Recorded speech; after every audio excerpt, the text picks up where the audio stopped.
ગણેશાય નમઃ। આજે આપણે વીરપક્ષીના વ્રત વિશે જાણશું। જય શ્રી કૃષ્ણ, જય માતાજી, હર હર મહાદેવ। શ્રાવણ માસના કોઈ પણ રવિવારથી આ વ્રત કરી શકાય અને બીજા રવિવારે તેની પૂર્ણાહુતિ થાય। ભાઈના કલ્યાણ માટે, તેના દીર્ઘાયુષ્ય માટે બહેનો આ વ્રત કરે છે। ભાઈ તેને યથાશક્તિ ભેટ આપે છે અને તેના આશીર્વાદ મેળવે છે। જો કોઈ બેનને સગો ભાઈ ન હોય તો જેને પોતાનો ધર્મભાઈ માન્યો હોય તેના માટે પણ આ વ્રત કરી શકાય છે। કોઈ એક ગામમાં કણબી રહેતો હતો। તેને વસ્તારમાં 7 દીકરા અને 1 દીકરી હતી।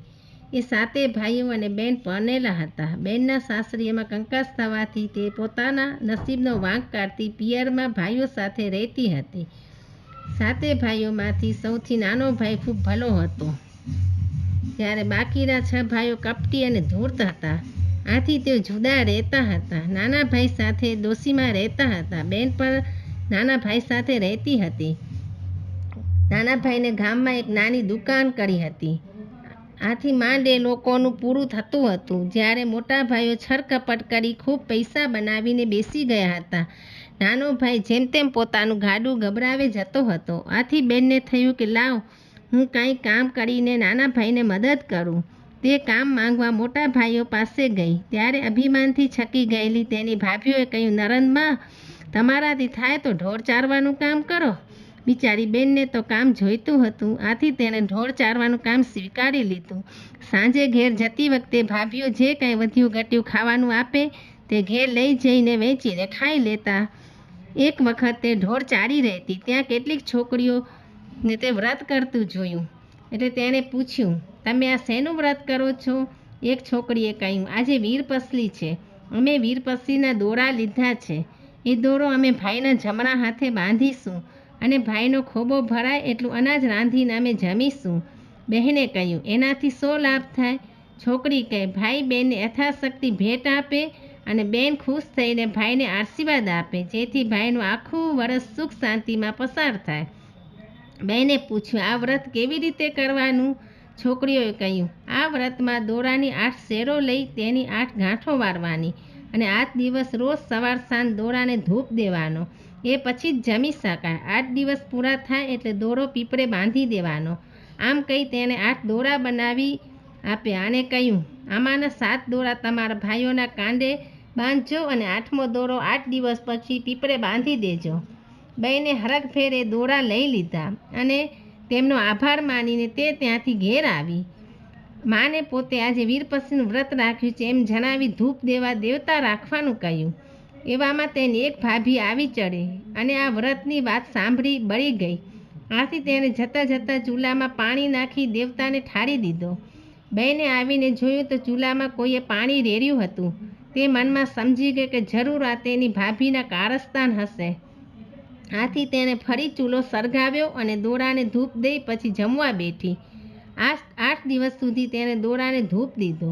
હવે વ્રત ઉજવવાનું હતું, આથી તેણે માને કહ્યું, માં, આજે મારે વ્રત ઉજવવાનું છે, તે માટે હું મારા ભાઈઓને દોરો બાંધી આવું।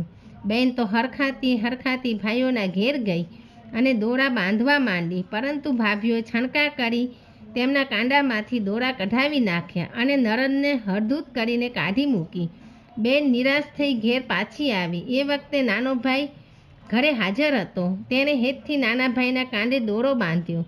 ભાઈએ સ્નેહથી સવાસેર કોદરા, જે તેણે ખેતરમાં વાવા વાણિયાની દુકાનેથી ઉધાર લીધા હતા, તે આપ્યા।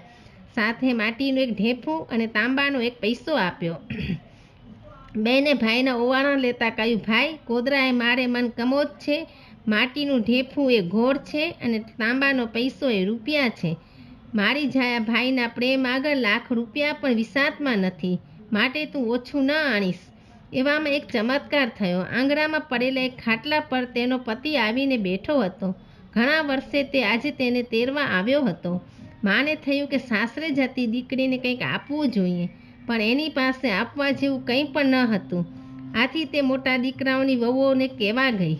તેમણે પોતાના ઉતરેલા સાડલાની પોટલી સાસુમાને આપતા કહ્યું, નણંદબાને અમારા તરફથી આ ભેટમાં આપજો। સાસુએ ખુશ થઈને પોટલી લઈ લીધી અને ઘેર આવી તેણે એ પોટલી પોતાની દીકરીને આપી દીધી। જમાઈ દીકરીને લઈને ચાલતો થયો। નાનો ભાઈ તથા મા તેને ગામના પાદર સુધી વરાવી આવ્યા, વર વહુ ચાલતા ચાલતા એક તળાવ પાસે આવી પહોંચ્યા. વહેલી સવારે નાયા ધોયા વગર નીકળ્યા હતા. આથી વહુને નાહવાનું મન થયું. તે તળાવના કિનારે નાહવા ગઈ. નાહ્યા પછી તેણે વર પાસે સાડલો માંગ્યો. વરે પેલી પોટલી છોડી તો અંદર જાત જાતના રંગબેરંગી સાડલા હતા. આથી તેણે કહ્યું, કયા રંગનો સાડલો આપું?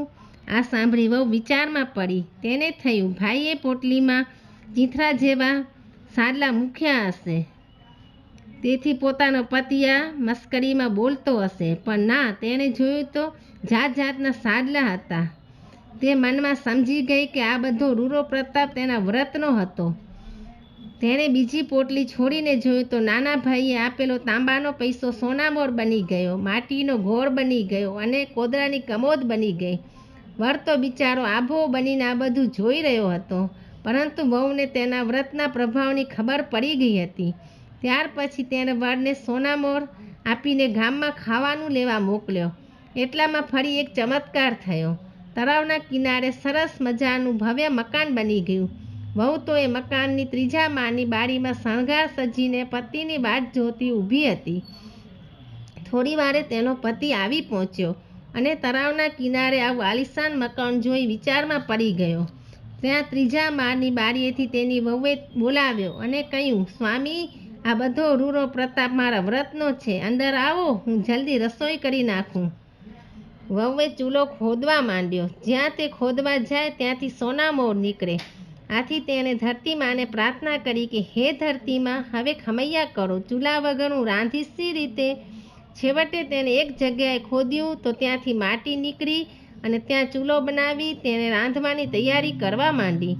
આમ વર વહુ ખાય છે, પીએ છે ને મજા કરે છે. આ બાજુ વહુના ગામમાં એકાએક દુકાળ પડ્યો અને તેના પિયરિયા ભૂખે મરવા માંડ્યા. આથી તેઓ મજૂરી કરવા માટે પરગામ જવા નીકળ્યા. ચાલતા ચાલતા તેઓ વહુના મકાન પાસે આવી પહોંચ્યા. ત્યાં એક બાગ તૈયાર થતો હતો, એટલે તેમને આશા બંધાઈ કે અહીં જરૂર કામ મળી રહેશે, રોટલો મળી રહેશે. ત્રીજા માળે ઊભેલી વહુએ આ લોકોને ઓળખી કાઢ્યા, પરંતુ પાછલી વાત યાદ આવતા તે અટકી ગઈ અને તેણે એક નોકર મારફત એ લોકોને કામે વળગાડી દીધા. 6 ભાઈઓને તથા ભાભીઓને બાગમાં સખત મજૂરીના કામે લગાડી દીધા અને નાના ભાઈ ભોજાઈ તથા માતા પિતાને પોતાની પાસે આરામથી રાખ્યા. 6 ભાઈ ભોજાઈઓ જમીન ખોદીને કંટાળી ગયા હતા, પણ તોલમાં આવ્યા હોય તે શું કરે? જો તેઓ મજૂરી કરે તો જ તેમને સાંજે ખાવાનું મળતું. આથી તેઓ મજૂરી કરવા લાગ્યા. જ્યારે નાના ભાઈ ભોજાઈ તથા માતા પિતા વગર મજૂરી એશ આરામથી ખાઈ પીને લહેર કરવા લાગ્યા. આથી તેઓ પોતાના નસીબનો વાંક કાઢવા લાગ્યા. બગીચાનું કામ પૂરું થયા પછી બેને મોટા ભાઈઓને તથા ભાભીઓને પોતાને ત્યાં જમવા બોલાવ્યા. તેમની સાથે નાના ભાઈ ભોજાઈ અને માતા પિતાને પણ બેસાડ્યા. બેને મોટા ભાઈઓની થાળીમાં સોનાના લાડુ પીરસ્યા અને ભાભીઓની થાળીમાં ચાંદીના લાડવા પીરસ્યા તથા વાટકામાં ખારી રાબ પીરસી. જ્યારે માતા પિતા અને નાના ભાઈ ભાભીની થાળીઓમાં ચૂરમાના લાડુ અને દાળ શાક ફરસાણ પીરસ્યા. માતા પિતા અને નાના ભાઈ ભોજાઈ મોજથી લાડુ ખાતા જાય અને ઉપર દાળના સબરકા બોલાવતા જાય. જ્યારે મોટા ભાઈઓ ભાભીઓ એકબીજાના મોઢા સામે ટગર ટગર જોઈ બેસી રહ્યા. આ તે કઈ જાતનો વ્યવહાર? બહેને જ્યારે તેમને ખાવા માટે આગ્રહ કર્યો ત્યારે તેઓ બોલી ઉઠ્યા, સોનાના લાડવા તે કંઈ ખવાતા હશે અને આ રાબ તો ખારી છે.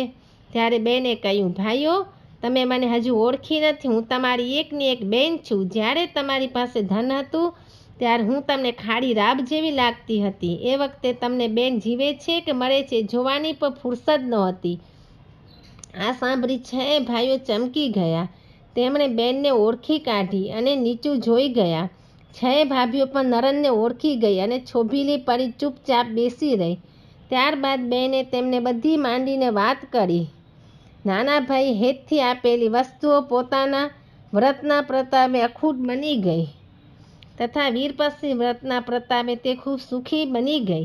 એ વાત તેણે ભાઈઓને કહી સંભળાવી. 6 ભાઈઓ અને ભાભીઓએ બેનની માફી માંગી. બેને પણ તેમને માફી આપી દીધી અને પોતાની પાસે રાખી લીધા. તેઓ હવે સંપીને રહેવા લાગ્યા.